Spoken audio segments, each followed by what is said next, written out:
জামাত কখনো সুস্থ চিন্তা করতে পারে না, দেশে আবার বিভেদ ও ধূম্রজাল সৃষ্টি করা হচ্ছে বলে অভিযোগ করেছেন বিএনপি মহাসচিব ও স্থানীয় সরকার মন্ত্রী মির্জা ফখরুল ইসলাম আলমগীর। নির্বাচনে ইঞ্জিনিয়ারিং করে বিএনপি ক্ষমতায় এসেছে, জামাত আমিরের এমন বক্তব্য প্রত্যাখ্যান করে তিনি বলেন, সম্পূর্ণ নিরপেক্ষ নির্বাচনের মধ্য দিয়ে বিএনপি সরকার গঠন করেছে। আরও জানাচ্ছেন গ্যালমান শফি। মহান মে দিবস উদযাপন নিয়ে রাজধানীর নয়াপল্টনে দলের প্রধান কার্যালয়ে যৌথ সভা করে বিএনপি।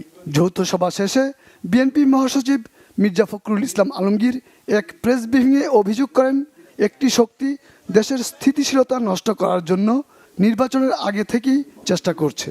নির্বাচনে ব্যর্থ হয়ে ওই শক্তি আবারও মাথাচাড়া দিয়ে উঠেছে।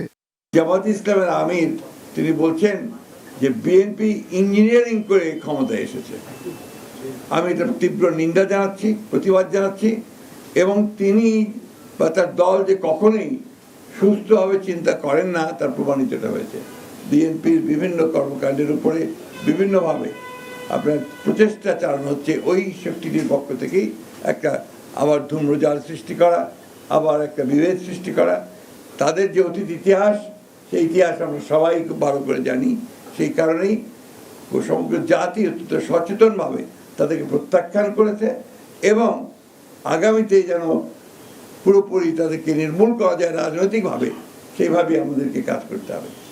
পহেলা মে উপলক্ষে দলের কেন্দ্রীয় কার্যালয়ের সামনে শ্রমিক দলের সমাবেশের কথা জানান মহাসচিব মির্জা ফখরুল। পহেলা মের যে সমাবেশটি এখানে অনুষ্ঠিত হবে আমাদের পার্টি অফিসের সামনে, এই সমাবেশে প্রধান অতিথি হিসেবে উপস্থিত থাকবেন আমাদের দলের চেয়ারম্যান এবং বর্তমানে বাংলাদেশের সবচেয়ে জননন্দিত প্রধানমন্ত্রী জনাব তারেক রহমান। সুতরাং এই সভাটিকে সফল করার জন্যে আমরা দলের পক্ষ থেকে সর্বাত্মক প্রচেষ্টা গ্রহণ করেছি। আমরা ঢাকাতে এই দিবসটিকে একটা উৎসবের দিন এবং একই সঙ্গে রাজনৈতিক শপথ গ্রহণ করবার দিন হিসেবে আমরা এটাকে নিতে চাই। কোনো অপশক্তি যেন দেশের স্থিতিশীলতা নষ্ট করতে না পারে, সেজন্য নেতাকর্মীদের সজাগ থাকার আহ্বান জানান বিএনপি মহাসচিব। জনগণ এগুলোকে প্রতিরোধ করবে এবং তাদেরকে পরিহার করবে। গ্যালমান শফি, বাংলা ভিশন, ঢাকা।